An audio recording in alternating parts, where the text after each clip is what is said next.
There is a moment most people know, but almost nobody talks about, honestly. You are sitting somewhere comfortable, maybe on a couch, maybe at a desk. There is something you need to do, something you have been meaning to do for days, possibly weeks, and you are not doing it. You are not sleeping. You are not really resting. You are not having fun. You are just existing in this strange, suspended state, hovering between wanting to move and being completely unable to. And then comes the thought. The quiet, familiar, devastating thought. What is wrong with me? That thought is not random. It has been placed there, carefully, by a culture that decided a long time ago that your worth is measured by your output. A culture that looked at someone sitting still and thought lazy, unmotivated, weak, undisciplined. But what if that diagnosis has always been wrong? What if the thing that looks like laziness from the outside is something else entirely from the inside? What if we have been calling the wrong thing by the wrong name for so long that even the people experiencing it started to believe it? That is what we're going to talk about today.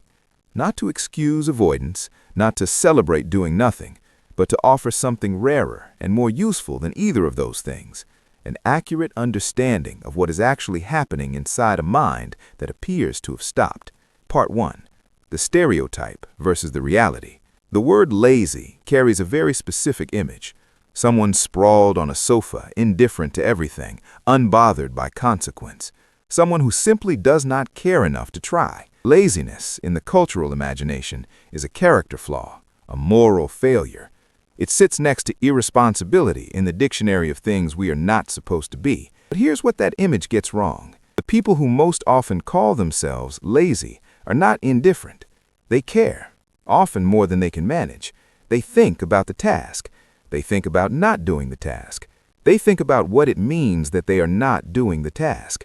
There is an enormous amount of mental activity happening in a person who appears, from the outside, to be completely still. The person the world calls lazy is frequently the same person who lies awake at 3 in the morning, rehearsing conversations that have not happened yet, cataloging everything they should have done differently, planning tomorrow with the precision of a military strategist, only to wake up and find themselves frozen again. That is not indifference.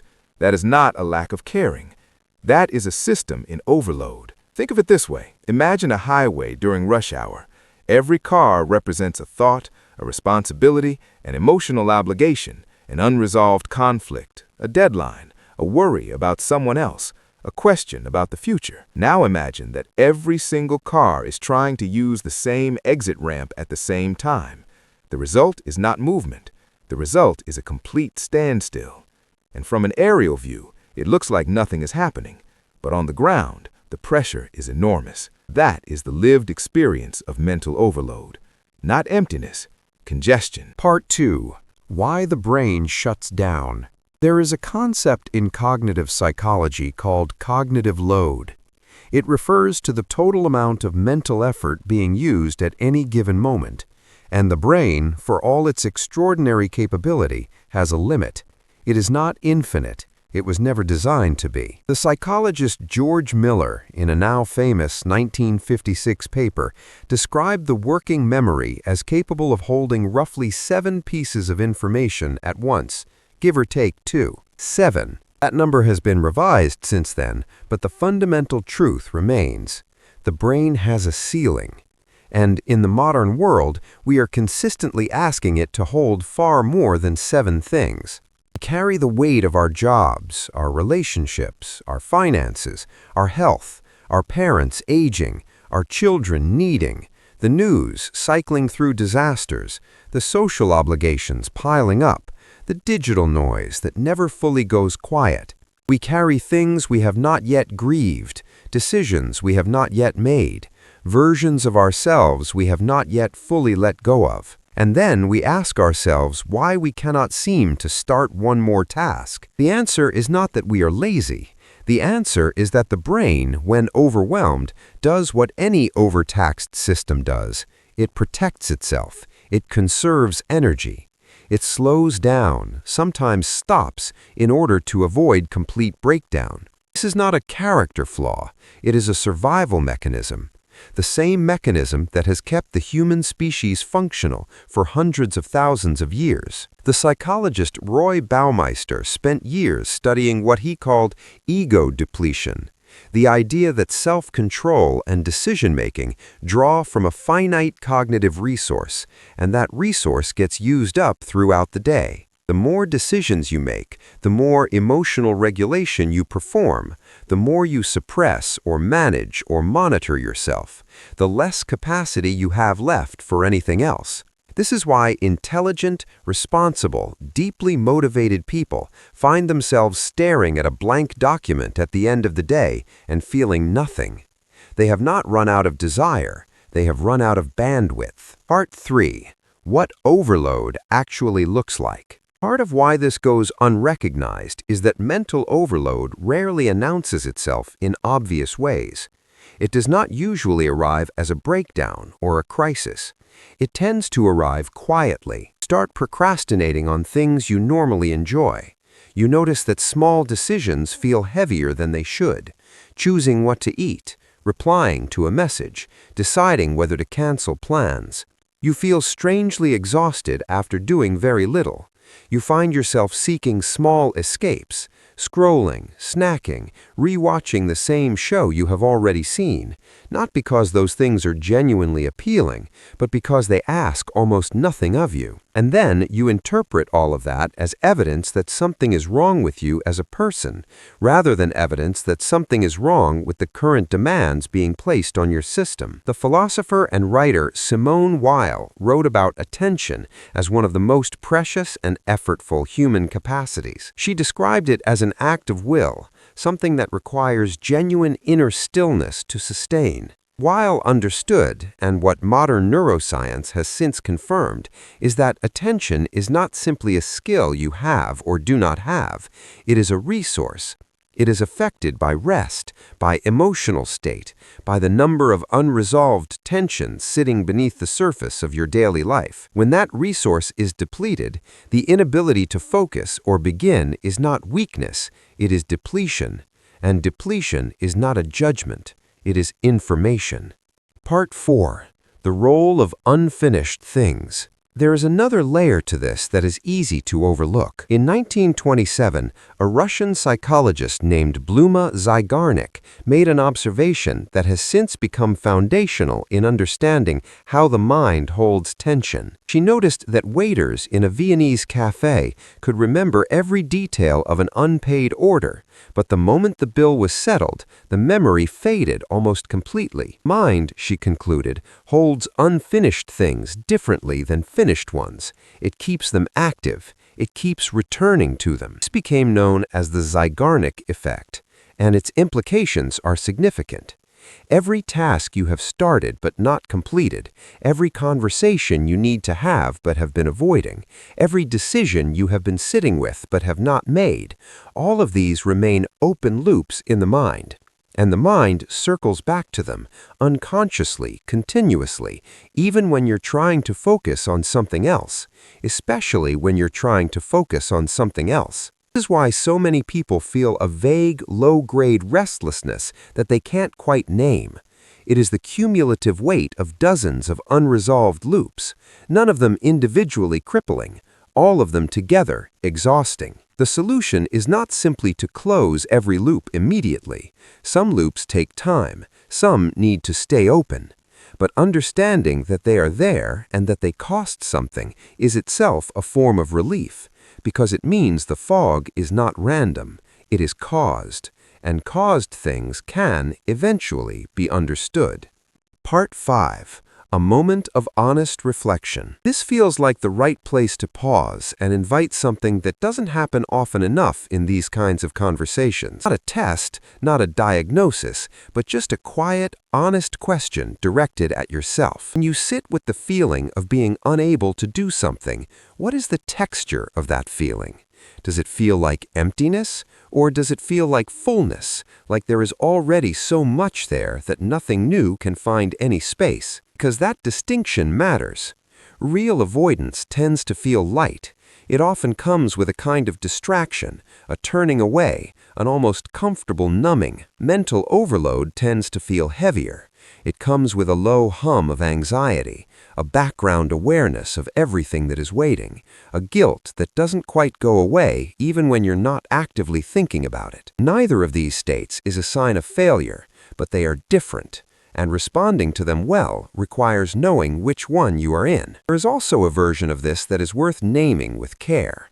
Sometimes what looks like overload is, in part, avoidance of something that frightens us, a project we care deeply about and are afraid to do badly, a change we know is necessary but are not ready to make, a feeling we have been outrunning that has finally started catching up. These things can coexist. Overload is real, avoidance is real, and in most of us, at most times, they are quietly braided together in ways that take patience and gentleness to untangle. The goal here is not to identify which category you fall into and then issue yourself a verdict.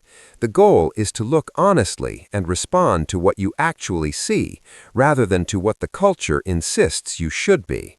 Part 6. How history treated stillness. It's worth noting that this relentless cultural equation of stillness with failure is not universal, it is not ancient, it is, in historical terms, relatively recent. For much of human history, periods of rest and contemplation were considered not just acceptable, but necessary for quality of thought and quality of character. The ancient Greek concept of schole, from which we get the word school, did not mean formal instruction. It meant leisure. It meant unstructured time for thinking, for reading, for conversation without agenda. Greeks understood that a mind constantly occupied with productive output was not a sharper mind. It was a duller one. Many of history's most prolific thinkers structured their lives around long periods of apparent inactivity.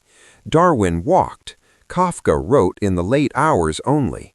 Virginia Woolf insisted on her afternoon rest. Einstein described his most important ideas as arriving not during concentrated effort, but in moments of relaxed, unstructured thought, what neuroscientists today call the default mode network, the brain's activity during apparent rest, which is now understood to be essential for creativity, memory consolidation, and emotional integration. The idea that being constantly busy and constantly productive is the natural and correct state of a human being is an invention of the industrial era. It was economically convenient. It made people feel guilty for resting and therefore more likely to keep working. And it has been absorbed so deeply into the cultural fabric that most of us carry it as a core belief about ourselves, without ever having chosen it. You did not choose to believe that stillness is failure. That belief was handed to you, and you are allowed to question it. Part 7. The quiet intelligence of knowing your limits. Here is what I want to suggest, and I want to suggest it carefully because it's easy to hear this the wrong way. Recognizing that you are mentally overloaded is not an excuse to avoid life. It is not a permission slip to stay stuck. It is something more valuable than either of those things. It is self-knowledge. And self-knowledge is not soft. It is not indulgent. It is, arguably, the most practically useful thing a person can develop. Because without it, you will keep applying solutions designed for a different problem. You will keep trying to discipline your way out of depletion. You will keep interpreting rest as weakness. You will keep asking your system to perform at capacity without ever understanding what your capacity actually requires.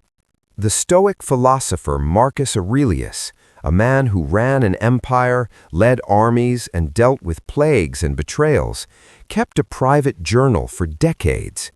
In it, he wrote with relentless honesty about his own limitations, his fatigue, his frustrations, his temptations to give in to despair or anger. He did not write those things as confessions of failure. He wrote them as acts of accurate observation. He was watching himself clearly so that he could respond well. That is what this is about. Not self-improvement as a project, self-awareness as a practice. The difference is significant. Self-improvement often implies there is something wrong that needs to be fixed. Self-awareness simply asks, what is true right now? What does this state require? What response would actually help? A mind that can ask those questions honestly, without flinching, without judgment, without immediately reaching for criticism or blame, is not a weak mind. It is a mature one. Part 8.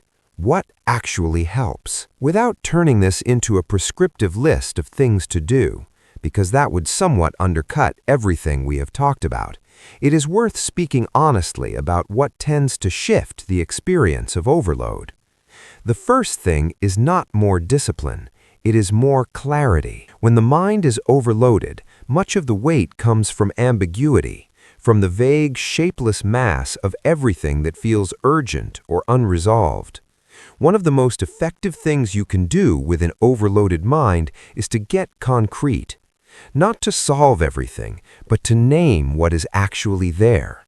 To look at the pile honestly and let it exist on paper rather than only inside you. There is real neurological relief in externalizing thought. When something is written down, the brain's need to keep circling back to it decreases. The loop is not closed, but it is flagged. The mind can release the hold slightly. This is not a productivity hack. It is a form of cognitive offloading, and the relief it provides is not psychological illusion. It is the result of reducing the actual demands being placed on working memory. The second thing that helps is rest that is actually rest. Not rest as passive consumption, but rest as genuine absence of demand. Time where nothing is being processed, produced, or monitored. This is harder than it sounds in an era where even leisure is packaged with stimulation. But the brain's default mode network, its resting state, is not idle. It is doing some of its most important work, consolidating memory, processing emotion, making connections between disparate ideas. Rest is not the opposite of thought. It is part of the thinking process. And the third thing, which may be the hardest, is treating yourself with the same quality of compassion you would extend to someone you care about who told you they were struggling. Not softness, not lowered standards, compassion. The kind that says, I see what is actually happening, I understand why, and I am going to respond to the real situation, not the imagined one. Part 9. The simple truth. So, let us come back to where we started. You are sitting somewhere. There is something you need to do, and you are not doing it. You know now that this does not make you lazy.